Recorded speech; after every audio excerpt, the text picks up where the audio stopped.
అందరికీ నమస్కారం. నేను మీ నేహ గొనెల. ఇవాల్టి వీడియోలో వచ్చేసి ఇది మా పిల్లల ఈవినింగ్ స్నాక్ అనమాట. ఎవ్రీ టైమ్ నేను వీట్ ఫ్లవర్‌తో నూడిల్స్ అవి చేస్తూ ఉంటాను. బట్ ఇవాళ మా పిల్లలు మ్యాగీ అయితే అడిగారు. అయితే ఆ మ్యాగీని రొటీన్‌గా కాకుండా కొంచెం డిఫరెంట్‌గా చేద్దాము అనేసని ఇది నేను చాలా టైమ్స్ చేసిందే. బట్ వీడియో ఇప్పుడు తీస్తున్నాననమాట. ఫస్ట్ వాటర్ బాయిల్ చేసుకొని యాజ్ యూజువల్‌గా మ్యాగీ అయితే వేసేసుకున్నాను. అది కొంచెం బాయిల్ అయ్యే వరకు ఉంచుతున్నాననమాట. ఇవి ఉడికిపోయిన తర్వాత మనం స్ట్రెయిన్ చేసుకోవడమో, లేకపోతే వేరే బౌల్‌లోకి షిఫ్ట్ చేసుకోవడమో చేసుకోవాలి. ఇక్కడ మ్యాగీ అయితే రెడీ అయిపోయిందనమాట. అంటే కుక్ అయిపోయింది. దీన్ని ఇంకా వేరే ప్లేట్‌లోకి అయితే తీసేసుకున్నాను. విత్ వాటర్‌తోనే లైట్‌గానే వేసాను కాబట్టి. అండ్ అదే ప్యాన్‌లో ఫస్ట్ ఇంకా కొంచెం ఆయిల్ అయితే యాడ్ చేసుకున్నాను. కొంచెం ఆయిల్ యాడ్ చేసుకొని అది కొంచెం హీట్ అయ్యే వరకు ఉంచుకున్నాను. అది హీట్ అయిన తర్వాత ఎగ్ అయితే వేసేసుకుంటున్నాను. 2 ఎగ్స్ ఏసాను యాక్చువల్‌గా నేనైతే. అండ్ ఎగ్ కొంచెం ఫ్రై అయ్యే వరకు ఉంచి అప్పుడు మిక్స్ చేయాలన్నమాట. కొంచెం మంచిగా ఈ ఎగ్ మొత్తం ఫ్రై అయిపోయింది అన్న తర్వాత మిగిలిన ప్రాసెస్ అయితే మనం చేసుకోవచ్చు.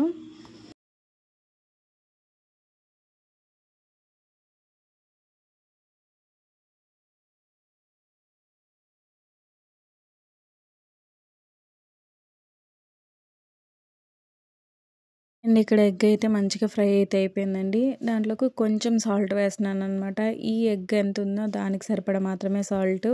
నూడిల్స్ సంబంధించి కాదు.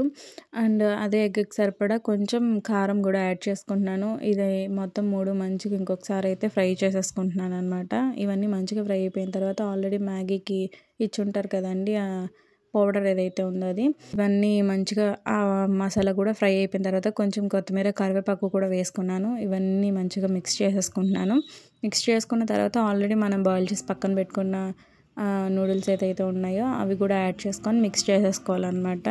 అండ్ ఇంకా మీకు కావాలి అనేసానంటే క్యారెట్, క్యాప్సికమ్ ఇలాంటి వెజిటబుల్స్ అవన్నీ కూడా యాడ్ చేసుకోవచ్చు. క్యాబేజ్ ఇలాగా. మా పిల్లలకైతే ఇంక మరీ అంత ఎక్కువ అయితే చేయననమాట. సో, సింపుల్‌గా కొంచెం వేరే టేస్ట్ వచ్చేలాగా అయితే ట్రై చేశాను. వర్కౌట్ అయిందనేసని ఇంకా మీకు చూపిస్తున్నాననమాట.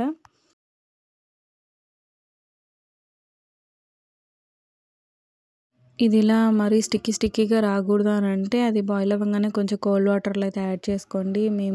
మాకెక్కువ ఇలా ఉంటేనే కొంచెం ఇష్టం అనేసని నేను ఇంకా వాటర్ లాగే ఉంచాననమాట. వాటర్ స్ట్రెయిన్ చేసేస్తే విడివిడిగానే వచ్చేస్తది.